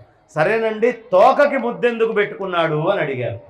ఇది మనందరం చాలామంది వాడుతూ ఉంటాం. తోకలాగా ప్రతిదానికి తోకలాగా వస్తున్నాం అని అంటూ ఉంటాం. ఇది ఎక్కడి నుంచి వచ్చింది అంటే ఇది కూడా మళ్ళీ మనకు ఆ రామాయణంలోనే దొరుకుతుంది. ఓసారి శివుడు పార్వతి ఇద్దరు కూర్చొని ఉన్నారట. ఉన్నట్టుండి శివుడు లేచి వెళ్ళిపోతున్నాడు. అప్పుడు పార్వతి అమ్మవారు అడిగింది, నాథా ఎక్కడికి వెళ్తున్నావు నాథా అని అడిగింది. అడిగితే నేను రామకార్యం మీద వెళ్తున్నాను, నేను కూడా వస్తాను అని చెప్పేటప్పటికీ, సరే దాందే ఉంది, ఇది బ్రహ్మచర్యంతో చేసేటటువంటిది కాబట్టి నీకు చోటు లేదు అని చెప్పాడట. చెబితే నీ బ్రహ్మచర్యం పాడు కాకుండా నీ తోకలాగా నేను వస్తాను అని చెప్పింది. అందుకనే ఆంజనేయ స్వామి యొక్క తోక ఎవరండి? ఆంజనేయ స్వామి పరమేశ్వరుడైతే ఆయన యొక్క తోక పార్వతి అమ్మవారు. అందుకనే ఏ పనికి వెళ్ళినా ఏమిరా తోకలాగా వెంటబడుతున్నావు అని మనవాళ్ళు పెద్దవాళ్ళు అంటానికి కారణము తోక కింద ఆ తల్లి బ్రహ్మచర్యం పాడు చేయకుండా వచ్చింది. అందుకనే వాల పూజ అని ప్రత్యేకంగా చేస్తారు. ఈ వాల పూజకి ఇగో మా సాయి చక్రధర్ గారిని వీళ్ళు ఇక్కడ ఉన్నటువంటి అయ్యగారులను ఎవరిని అడిగినా చెప్తారు, శ్రీ సూక్తంతో పూజ చేస్తారు. శ్రీ సూక్తం సాధారణంగా అమ్మవారికి పూజ చేయడానికి వాడేటటువంటి మంత్రం.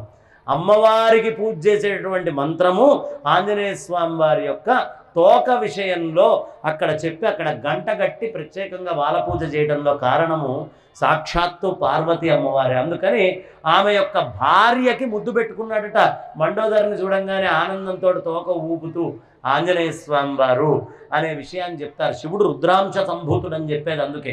కాబట్టి అలాంటి ఆ అద్భుతమైనటువంటి వాల పూజ అనేది కూడా రేపు పొద్దున ఇక్కడ మనకు వచ్చిన తర్వాత స్వామివారి యొక్క విగ్రహాలు ప్రతిష్ఠ అయిన తర్వాత అందులో హనుమత్ సీతారామ లక్ష్మణులు కూడా ఉంటారు. కాబట్టి ఆ హనుమంతుల వారికి కూడా వాల పూజ అనేటటువంటిది చేసుకోవడం చాలా మంచిది.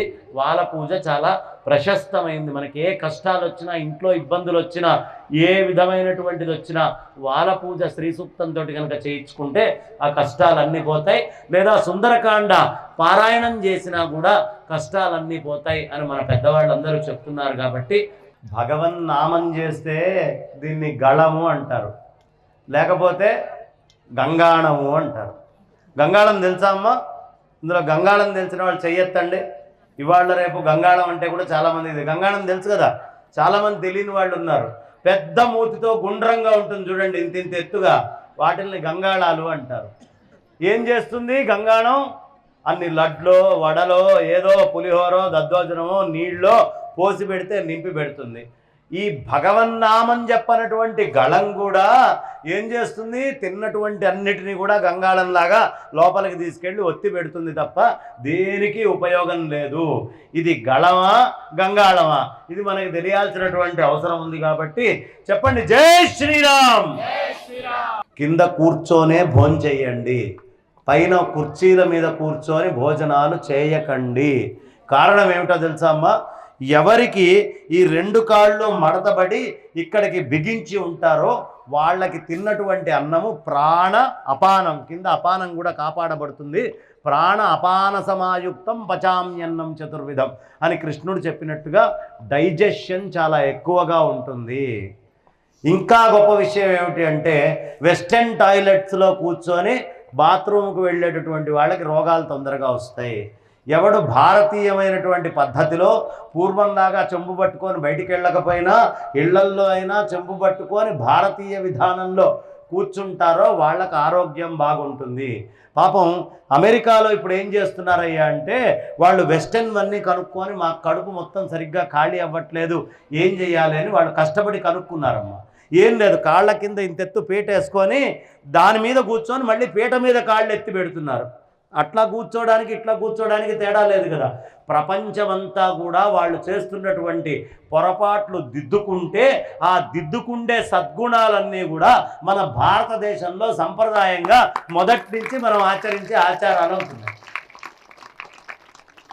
అలా కూర్చొని ఉండడం వల్ల ఏమిటి ఉపయోగం? ఇలా కూర్చొని ఉంటే ఏమవుతుందండి అంటే ఇక్కడ తొడ భాగము నుంచి గుండె దాకా ఒక పెద్ద మజిల్ ఉంటుంది, మనకి పెద్ద మజిల్. అందుకనే మీకు గుండెలో ఎన్ని బ్లాకులు ఉన్నాయి అని చూడాలి అంటే ఏం చేస్తారు డాక్టర్లు? యాంజియోగ్రామ్ చేస్తారు. ఎక్కడి నుంచి చేసేవాళ్ళు పూర్వం? ఈ తొడలో ఇక్కడి నుంచి తొడలో నుంచి తీసుకొని ఈ పైన గుండె దగ్గరికి యాంజియోగ్రామ్ చేసేవాళ్ళు. ఇక్కడి నుంచి ఇక్కడ దాకా చాలా పెద్దదైనటువంటి మజిల్ ఉంటుంది. ఆ మజిల్ని ఎంత ఒడిసిపెట్టి ఇలా కూర్చొని ఉంటారో అంత ఆరోగ్యంగా గుండె ఉంటుంది. వేడి వేడి అన్నం తింటుండగానే మనకు చెమటలు వస్తాయి. ఎందుకో తెలుసా? మన గుండెకి ఈ శరీరానికి భోజనానికి అన్నిటికీ కూడా చాలా దగ్గర సంబంధం ఉంది. కాబట్టి భోజనం చేసేటప్పుడు కింద కూర్చొని భోజనం చేయండి. భోజనం చేసేటప్పుడు ఆడవాళ్ళు చాలామంది ఉన్నారు కాబట్టి చెప్తున్నా, భగవన్నామం చేస్తూ వంట చేయండి. భగవన్నామం చేస్తూ వంట చెయ్యండి. అలా గనక చెయ్యకపోతే ఏమవుతుంది? భగవన్నామం చేస్తూ వంట చేయకపోతే ఏమవుతుంది అంటే మనకి ఏదో ఒక బాధ వస్తుంది. మా నాన్న నా గొంతు కోసి 10 ఏళ్ళయింది, 20 ఏళ్ళయింది, 30 ఏళ్ళయింది, 40 ఏళ్ళయింది, చచ్చిపోతున్నాం. రోజు గిన్నెలు నింపడం ఖాళీ చేయటం, కడగడం నింపడం ఖాళీ చేయటం, కడగడం నింపడం ఖాళీ, ఇదే నా బతుకైపోయింది అని బాధపడుతూ మా నాన్న నా గొంతు కోసాడు, అది చేశాడు, ఇది చేశాడు అంటే ఆ అన్నం తిన్నటువంటి మొగుడు పిల్లలు వాళ్ళల్లో తమోగుణం పెరిగిపోతుంది. పెరిగి మీరు ఏం మాట్లాడినా సరే ఏయ్ అని అరుస్తుంటాడు. వాడు ఎందుకు అరుస్తాడయ్యా అట్లా అంటే భగవన్నామం కాకుండా సీరియల్ చూస్తూనో ఇతరమైన పనులు చేస్తూనో వంట వండితే, ఇది ఆడవాళ్ళకే చెప్తున్నా అనుకోవద్దు, ఇప్పుడు ఉన్నటువంటి సంస్కృతిలో మగవాళ్ళకు కూడా వంట చేయటం వచ్చింది కాబట్టి పెళ్ళాంతోటి తిట్లు తినకూడదన్న వీడైనా రామనామం చేస్తూనే వంట చేయాలి తప్ప ఇంకొకటి ఏది చేసినా కొంపలు అంటుకుంటాయి. భగవన్నామాన్ని చేస్తే అన్నము ఒక బ్రహ్మ వస్తువు, వండేటటువంటి నేను ఒక బ్రహ్మ వస్తువు, ఆ అగ్నితో కూడినటువంటి అన్నము నేను, 3 వస్తువులు పవిత్రమైనవి కలిస్తే యాగం అంటారు. మూడోది ఏమిటి? భగవన్నామము. అందుకని భగవన్నామం చెప్తూ అన్నం వండితే యజ్ఞం చేసిన దాంతో సమానము. చాలా పవిత్రంగా ఉంటుంది మనస్సు. ఆ పూర్వం వాళ్ళకి ఈ ముష్టి సీరియల్స్ ఈ గోళ లేదు కాబట్టి వాళ్ళ పిల్లలు ఆ తల్లిదండ్రులను ఇంత చచ్చేట్టు తిట్టలేదు. అంటే మనమందరం చిన్న వయసులో మరీ ఇప్పుడు మన పిల్లలు మనల్ని దౌర్భాగ్యంగా తిడుతున్నంత దారుణంగా తిట్టకపోవడానికి వాళ్ళకి సీరియల్స్ ఈ గోళ లేదు. ఎప్పుడో పాపం శనివారం ఆదివారం వస్తే మొగుళ్ళకి పిల్లలకి కోపం వచ్చేదేమో, ఆ సినిమా చూసేసి సాయంత్రం పూట వచ్చి కూర్చొని తినటం వల్ల. కానీ ఎంత మీరు మనస్సుని కష్టపెట్టుకొని వంట చేస్తూ ఉంటారో, ఎంత బాధపడుతూ మీరు వంట చేస్తారో, ఎంత దుఃఖంతో వంట చేస్తారో సంసారం అంతా అంత దుఃఖమయంగా అయిపోతుంది. మగవాళ్ళైనా ఆడవాళ్ళైనా వంట ఎవడు చేస్తే వాళ్ళు దుఃఖంగా చేయకండి, ఆనందంగా చేయండి. భగవంతుడు ఇది తింటాడు అన్న ఉద్దేశ్యంతో కనుక మీరు వంట చేస్తే, మీరు తయారయ్యేటప్పుడు కూడా నేను తయారవుతున్నానని కాకండి. బట్టలు ఉతుకుతుంటే ఇగో నా పిల్లలు, నా భర్త, మా బంధువులు, ఇంటికి వచ్చేవాళ్ళు వీళ్ళందరూ భగవత్ స్వరూపులే, వాళ్ళందరి బట్టల్ని నేను శుభ్రం చేస్తున్నాను, భగవంతుడు మా ఇంటికి వస్తాడు అని పొద్దున్నే నిద్ర లేచి బ్రహ్మాండంగా ఇల్లంతా ఊడవాలి. ఎందుకు ఊడవాలి కసుము అంటే మనందరికీ ఇప్పుడు డాక్టర్ దగ్గరికి వెళ్తే ఏం చెప్తున్నాడు డాక్టరు? మీకు విటమిన్ డి లోపం ఉందండి, ఇంజెక్షన్లు ఇవ్వాలి, ట్యాబ్లెట్లు ఇవ్వాలి అంటున్నాడా లేదా? బి కాంప్లెక్స్, విటమిన్ డి ఎక్కడి నుంచి వస్తుంది? సూర్యుడి నుంచి వస్తుంది. సూర్యుడి నుంచి వచ్చేటటువంటి విటమిన్ డిని ఎప్పుడు పొందొచ్చయ్యా? ఆయన రాకముందే లేచి, ఎవడు ఇల్లంతా శుభ్రంగా ఉంచుకొని ఒంటి మీద కూడా అన్ని నీళ్లు పోసుకొని కూర్చొని ఉంటాడో వాడికి ఆ స్వామి విటమిన్ డి అనేటటువంటి, మన పూర్వీకులకి విటమిన్ డి లోపం లేదు. ఇప్పుడు ఎవరి దగ్గరికి వెళ్ళిన డాక్టర్ దగ్గర నుంచి ప్రతివాడికి విటమిన్ డి లోపం వస్తుంది. ఎందుకు అంటే సూర్యనారాయణమూర్తి రాకముందే నిద్ర లేవాలి. అది లేచేటటువంటి వాళ్ళకి విటమిన్ డి లోపాలు ఉండవు. సూర్యనారాయణమూర్తి బయటికి వస్తున్నాడు అంటే ఎప్పుడు లేచి ఉండాలి? ఆయన కంటే ముందే లేచి, ఎవరు ఇంటి ముందు ఆవు పేడ తీసుకొని వచ్చి కల్లాపు పెట్టి చక్కగా ఊడ్చుకొని కల్లాపు చల్లి బియ్యపిండి కలిపినటువంటి ముగ్గు వేయాలి. ఇంటి ముందు ఏం వేయాలి? బియ్యపిండి కలిపిన ముగ్గు. ఎందుకు వేయాలి? ముగ్గు తొక్కకూడదని చెప్తారు కదా. ఈ శుభ్రం చేసి మీరు వేసినటువంటి ముగ్గులోకి చీమలు, పురుగులు ఇట్లాంటివన్నీ వచ్చి ఆనందంగా భోజనం చేస్తాయి. మన ఇంట్లో ముందు భూతదయతో అలాంటి వాటికి అన్నం గనక పెట్టకుండా ఇంట్లో ఉండే మగవాళ్ళు కానీ, ఇంట్లో ఉండే వేరే బంధువర్గం కానీ ఇంట్లో నుంచి బయటికి వెళ్తే భూతదయ లేనటువంటి వాళ్ళకి ఆహారం తొందరగా లభించదు, పనికిమాలిన ఆహారం లభిస్తుంది. కాబట్టి భూతదయతో మనం ఉదయాన్నే లేచి మనం ఏది చేస్తామో మనకు అది వస్తుంది. కాబట్టి ఇంట్లో ఉండేవాళ్ళు లేచి బయటి వెళ్ళకముందే ఏ ఇంట్లో అయితే శుభ్రంగా అలా కళ్ళాపు చల్లి ఈ బియ్యపిండితోటి ముగ్గులు వేసి తొక్కకుండా ఇది భూతదయ కోసం అందరూ తినటానికి అని ఎప్పుడు మనం వేస్తామో సమృద్ధిగా మన ఇంట్లో ఎప్పుడు లోటు లేకుండా, లేమి లేకుండా ఆహారం మనకు వస్తుంది. భూతదయ చేసినటువంటి పుణ్యం వస్తుంది. కాబట్టి శుభ్రంగా ఊడ్చి స్నానం చేసి సూర్యుడు వచ్చేటప్పటికి ఎవరు తయారై ఉంటారో వాళ్ళకి ఆరోగ్యం వస్తుంది.